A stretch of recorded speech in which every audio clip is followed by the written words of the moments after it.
Good morning. আজি আমি discuss কৰিম ক্লাছ 10ৰ 4.2 চেপ্টাৰৰ কুৱেশ্যন নম্বৰ 4টো উৎপাদক বিশ্লেষণ কৰিব লাগে। আমি উৎপাদক বিশ্লেষণ কেনেকৈ কৰিম এতিয়া যদি আমি চাবলৈ যাওঁ ইয়াতে আছে 2x square minus x plus 1/8 equal to 0। ত' ইয়াৰ পৰা আমি এনেকুৱা নম্বৰ থাকিলে যদি ভগ্নাংশ আকাৰ নম্বৰ থাকে আমি কি কৰিব লাগিব? ফাৰ্ষ্টতে আমি ভগ্নাংশটো আমি কেঞ্চেল কৰিব লাগিব। মানে কেঞ্চেল মানে কি আমি ইয়াত লসাগু ল'ব লাগিব। লসাগু লৈ আমি ইয়াৰ যদি লসাগু ল'বলৈ যাওঁ ইহঁতৰ কাৰণে লসাগুটো হ'ব 8। যিহেতু 8টো আমি পাই আছোঁ, গতিকে ইয়াৰ পৰা আমি চাওঁ কি হ'ব 2 × 8 এলৰ মাল্টিপুল কৰিব লাগিব। লসাগু নিয়মত আমি অংকবোৰ কৰিব লাগিব। 8 × 2 = 16 16x স্কোৱাৰ মাইনাছ ইয়াতে আছে 1 আছে, গতিকে ইয়াতে 8x আহিলে প্লাছ 8 এইটো 1 হ'ল, গতিকে ইয়াত থাকিলে 1 ইকুৱেল টু 0।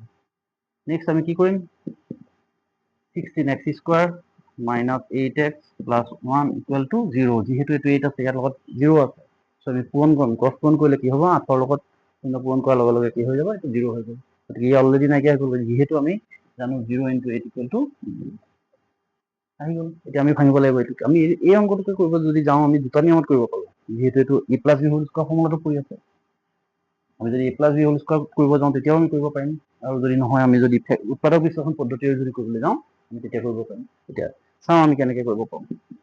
যদি আমি উৎপাদক বিশ্লেষণ পদ্ধতিত যাওঁ তেতিয়াও একেটাই আহিব এনচাৰ, আৰু যদি আমি দ্বিঘাত সমীকৰণ সূত্ৰ ব্যৱহাৰ কৰোঁ বা a + b সূত্ৰ ব্যৱহাৰ কৰি যদি আমি কৰিব যাওঁ তেতিয়াও আমাক একেটাই আহিব। এতিয়া কি কৰিম আমি 16x স্কোৱাৰটো আমি প্ৰথমতে ব্যৱহাৰ কৰোঁ। আমি a + b হোল স্কোৱাৰটো কেনেকৈ কৰিব পাৰোঁ, ইয়াতে আছে 16x স্কোৱাৰ। 16টো আমি যদি লিখোঁ 4x whole square a square ফৰ্মটো আহিব কি a square plus 2ab plus b square. a square plus 2ab plus b square যদি আমি ফৰ্মটো বনাব পাৰোঁ তেতিয়াহ'লে আমাৰ চল্ভ হৈ আছে। কেনেকৈ কৰিম, চৰি ইয়াতে +1 হ'ব, ইয়াতে -1 আহিব, কিয়নো যিহেতু ইয়াত মাইনাছ আছে। ত' আমি কি কৰিম এতিয়া ফৰ্মুলাৰ পৰা কি আহিব 2 আহিলে। a মানে কিমান পালোঁ 4x, b মানে কিমান ধৰিলোঁ 1, কাৰণ আমি ইয়াতে পাই আছোঁ 1টো স্কোৱাৰ কৰি দিওঁ। 1 স্কোৱাৰ মিনছ একক যদি বৰ্গ কৰা যায় তাৰ ভেলুটো একেই থাকে সদায়। গতিকে ইয়াৰ পৰা আমি পালোঁ a square minus 2ab plus b square. That means ইয়াৰ পৰা আমি এটা ফৰ্মুলা পাই গ'লোঁ। কি পালোঁ 4x - 1 whole square equal to 0, য'ত এইটো ইকুৱেল টু আমি কি লিখিব পাৰোঁ a - b whole square.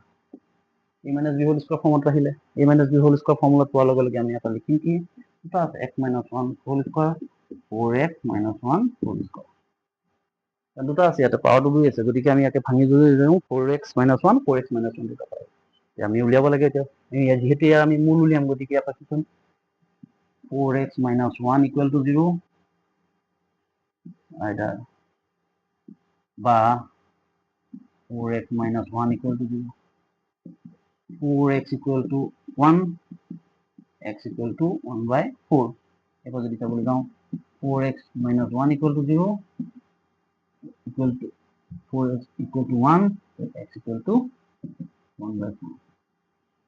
Then মূল দুটা কি পালোঁ আমি মূল দুটা 1/4, 1/4।